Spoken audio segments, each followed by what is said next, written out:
18 सितंबर 2016 की सुबह कश्मीर के उरी सेक्टर में इंडियन आर्मी का ब्रिगेड हेडक्वार्टर्स अपनी रूटीन मॉर्निंग एक्टिविटी में बिजी था। सब कुछ बिल्कुल नॉर्मल लग रहा था। सोल्जर्स अपनी ड्यूटी चेंज कर रहे थे, कुछ रेस्ट टेंट्स में थे और कुछ अपने डेली ऑपरेशनल टास्क के लिए प्रिपेयर हो रहे थे। लेकिन सिर्फ कुछ ही मिनट बाद ये नॉर्मल मॉर्निंग इंडिया की रीसेंट मिलिट्री हिस्ट्री के सबसे इंपॉर्टेंट टर्निंग पॉइंट्स में से एक बनने वाली थी। एक सडन टेररिस्ट अटैक ने सिर्फ एक आर्मी कैंप को टारगेट नहीं किया था, उस अटैक ने इंडिया के सिक्योरिटी डिसीजन मेकिंग सिस्टम को चैलेंज किया था। 19 इंडियन सोल्जर्स शहीद हुए और उस मोमेंट के बाद एक सवाल पूरे देश के सामने खड़ा हो गया। क्या इंडिया सिर्फ कंडेम करेगा या इस बार कुछ अलग होने वाला था?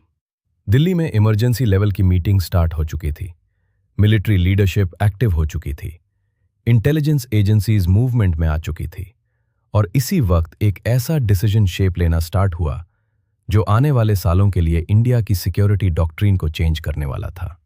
आज हम जानेंगे उरी अटैक के बाद इंडिया ने कैसे प्लानिंग की, कैसे एक साइलेंट ऑपरेशन प्रिपेयर हुआ और कैसे एक डिसीजन ने इंडिया की रिस्पॉन्स स्ट्रैटेजी को हमेशा के लिए चेंज कर दिया।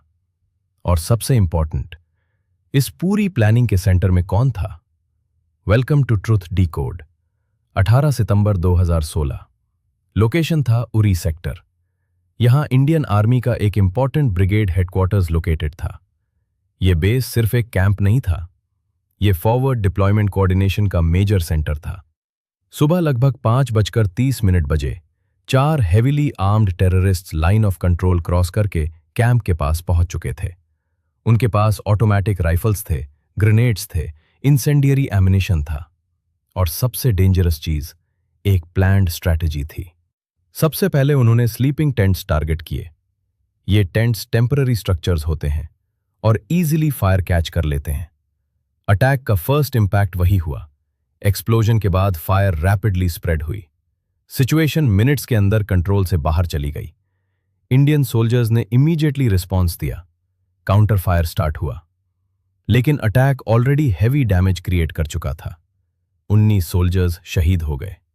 यह सिर्फ एक अटैक नहीं था, यह एक सिग्नल था और दिल्ली में इस सिग्नल का मतलब समझा जा चुका था। उरी अटैक के तुरंत बाद दिल्ली में इमरजेंसी सिक्योरिटी मीटिंग स्टार्ट हो चुकी थी। रूम में प्रेजेंट थे prime minister, army chief, national security leadership और national security adviser Ajit Doval. सबके सामने एक ही सवाल था, इंडिया का रिस्पॉन्स क्या होगा? पास्ट में इंडिया का पैटर्न क्लियर था। क्रॉस बॉर्डर अटैक्स के बाद इंडिया डिप्लोमैटिक प्रेशर क्रिएट करता था, इंटरनेशनल कम्युनिटी को इन्वॉल्व करता था और एस्केलेशन अवॉइड करता था। लेकिन इस बार सिचुएशन डिफरेंट थी। उरी अटैक सिंबॉलिक चैलेंज बन चुका था और इसी स्टेज पर अजीत डोवल का रोल क्रिटिकल हो गया। उनका काम सिर्फ सजेशन देना नहीं था, उनका काम था रिस्क कैलकुलेट करना, टारगेट्स वेरीफाई करना, टाइमिंग डिसाइड करना, इंटरनेशनल रिएक्शन एंटिसिपेट करना और इंश्योर करना कि ऑपरेशन कंट्रोल रहे। उरी अटैक के तुरंत बाद रिटेलिएशन अनाउंस नहीं हुआ। पब्लिक वेट कर रही थी, मीडिया स्पेकुलेशन कर रहा था। लेकिन साइलेंस का मतलब वीकनेस नहीं था, साइलेंस का मतलब प्रिपरेशन था।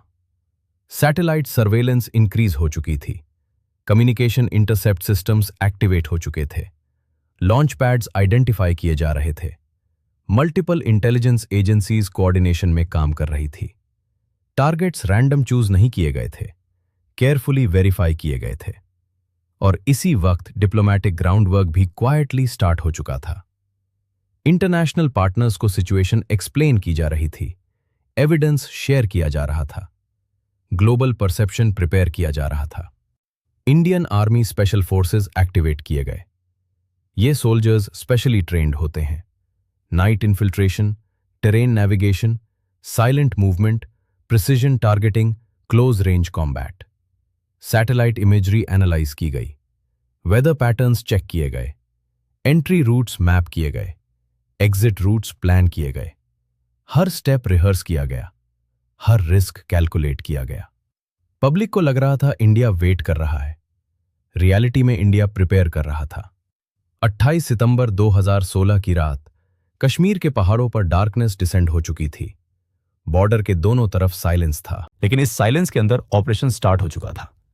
Indian special forces quietly line of control के पास पहुंच चुके थे और फिर कमांडोज ने लाइन ऑफ कंट्रोल क्रॉस कर ली, without announcement, without warning, without detection.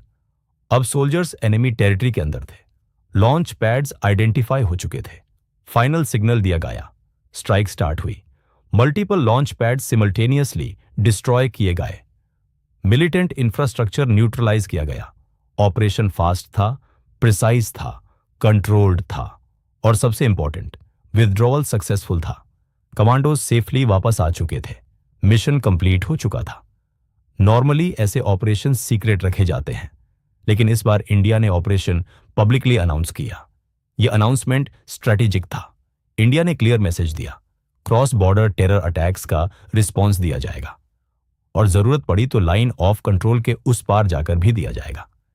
यह सिर्फ मिलिट्री ऑपरेशन नहीं था, यह स्ट्रेटेजिक सिग्नलिंग था। इस ऑपरेशन का बिगेस्ट इंपैक्ट बैटलफील्ड पर नहीं था, डॉक्ट्रिन पर था। डिकेड्स तक इंडिया डिफेंसिव पोस्चर मेंटेन करता था, लेकिन 2016 के बाद एक न्यू सिग्नल दिया गया।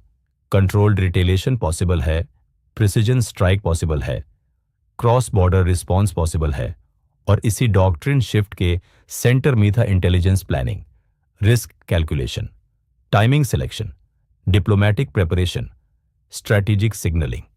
ये सब एलिमेंट्स एक साथ कोऑर्डिनेट करना इजी नहीं होता। इसी वजह से सर्जिकल स्ट्राइक इंडिया की मॉडर्न सिक्योरिटी डॉक्ट्रिन का टर्निंग पॉइंट माना जाता है। कभी कभी हिस्ट्री लाउड एक्सप्लोजन से नहीं बदलती, कभी कभी हिस्ट्री साइलेंट डिसीजन से बदलती है। 28 सितंबर 2016 की रात इंडिया ने सिर्फ एक स्ट्राइक कंडक्ट नहीं की थी, इंडिया ने एक मैसेज दिया था। एक मैसेज जो बॉर्डर के उस पार भी सुना गया और दुनिया भर में महसूस किया गया। और इस साइलेंट मैसेज के सेंटर में था एक स्ट्रैटेजिस्ट, अजीत डोभाल। अगर आपको ऐसी रियल स्टोरी डॉक्यूमेंट्रीज पसंद आती है तो वीडियो को लाइक करिए, चैनल को सब्सक्राइब करिए और मिलते हैं नेक्स्ट वीडियो में।